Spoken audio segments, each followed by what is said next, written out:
The text that calls for this Mark series, and if you've been around it, it's been talking about people seeking to know God, and that when they do, that a healing takes place. So let us do a little bit of Bible 101 again today, because most of we moderns don't understand this leprosy thing.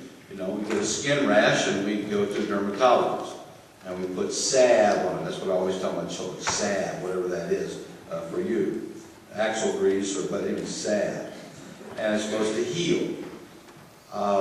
It was, in those days, it was a problem. It was a skin disorder.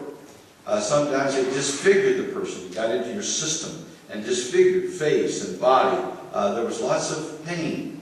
It was hard to even look at a person who had this. And of course there was a variety of things, from the very extreme to ringworm type of stuff. A lot of it was mold born kind of a thing. And of course modern medicine had not yet gotten to them, and so a lot of times it was a sign that God had rejected them, and that they were not acceptable and they were not worthy. And many, not all, many had to go live in leper colonies to be separated, because one, the rituals of the church were such that you had to be clean. There's certain things you had to do, and so then you were to live apart among others who were unclean. If you ever had to come into the city and you weren't so disfigured, you had to, by the way, be dressed in black. That was a sign that you were cursed. And you also had to say, as you were coming through, unclean. Unclean. And people knew, and they moved out of your way. They just kind of rejected you and pushed you forward. They would never touch you, by the way. It just kind of got out of your way. If, by chance, that this disfigurement or rash or everything cleared up and you seem to be what you think is healed, you would go to the priest. And the priest would declare or not whether you were healed. And if you were healed, then there would be certain rituals that you had to do. Burning of your dark clothes and putting on new, and saying prayers and rituals. You had to offer to a sacrifice, sometimes based upon your income, but offer a sacrifice. And if and when you were finally declared clean by the priest, then you would be given a picture showing the world that you were and now acceptable and okay, even though I'm sure people continue to shun them, because it never goes away, some people would say. You know? So couched in this is this story of a man who came. He ought not to have been there. He should not be around people, let alone come and talk to someone. You're not to talk to someone. You're an outcast of society. And he came to Jesus and spoke to this traveling rabbi and said, if you are willing, will you heal me? He sought out a power, if you will, someone who thought would heal him. My guess is, not in the scripture, but my guess is people around him and disciples says, no, do not reach out your hand, do not touch him, for then you would become unclean.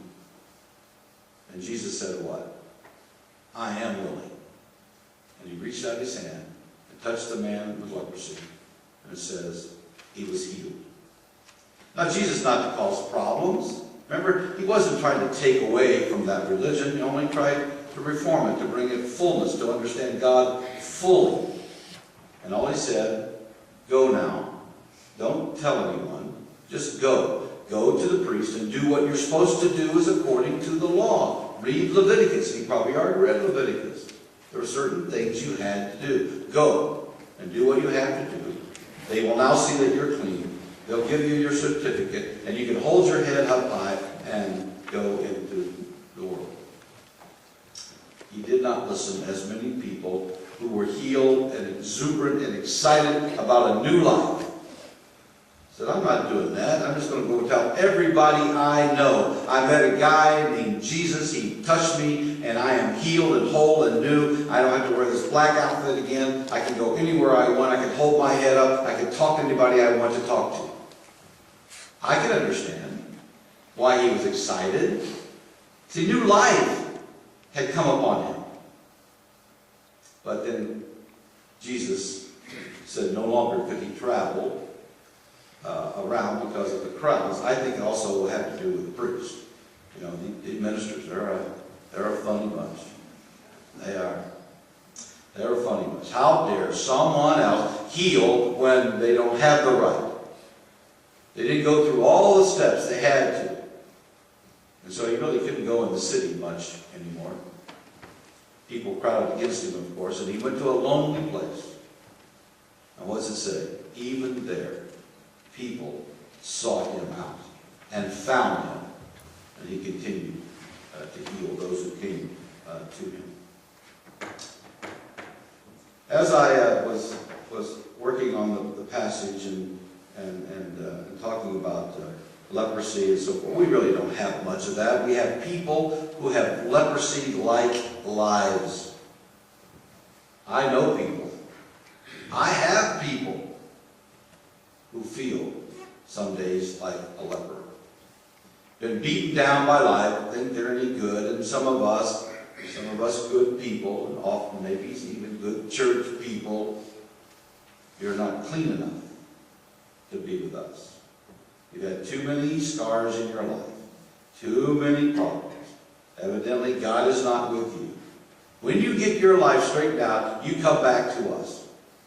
And many of those persons I know look down to the ground and never feel a part because they feel shunned. But they're not like we here, normal people. I know that side over there, and I don't see that many normal people.